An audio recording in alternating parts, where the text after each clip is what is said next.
So, turkey burgers. If you've had them before and you haven't necessarily loved them, it's probably because turkey is lean and doesn't have a ton of flavor of its own, which is why it's so important to add in the flavor as you build out this meat mixture, which we are going to do with barbecue sauce. The first step is going to be getting some onion component into the mix. I'm gonna do 2 sliced scallions in here.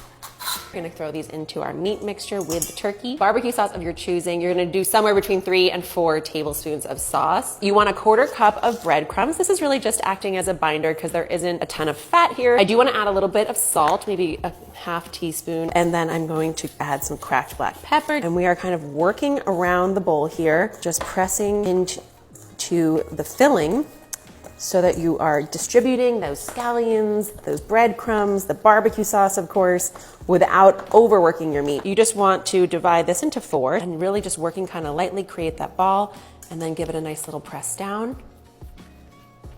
So you take your thumb and you're just going to push a little belly button into each patty, and that creates a little bit of a divot so that the meat can't all collect together, and it keeps your patties nice and even and flat so that they look great and also taste even more delicious. Okay, so our burgers are ready to go. I'm gonna set these aside just for a couple minutes while I prepare the grilled onions. Grab yourself a sweet yellow onion like this one. You do wanna have it thick enough that the rings are gonna hold together on the grill, so I'm going for like a ½ inch thick. Put these onto our same sheet. You can use nonstick spray.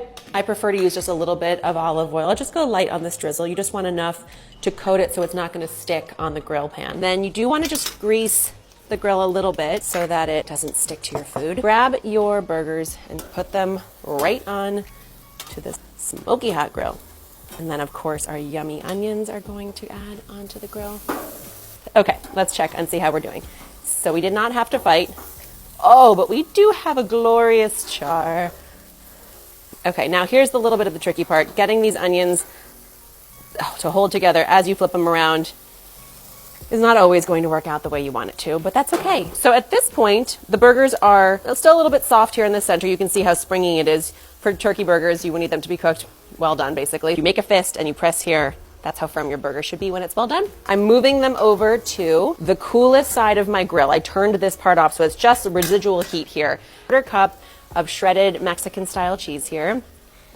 And now to finish off the cooking of the onions, which are also basically done, I'll just cap the grill and let it go like a minute, maybe 2, and then we're gonna build some burgers. Whole wheat English muffins, onions going strong, burgers, beautiful, juicy, cheese melting, so juicy, so flavorful. That is not diet food. That is happy food.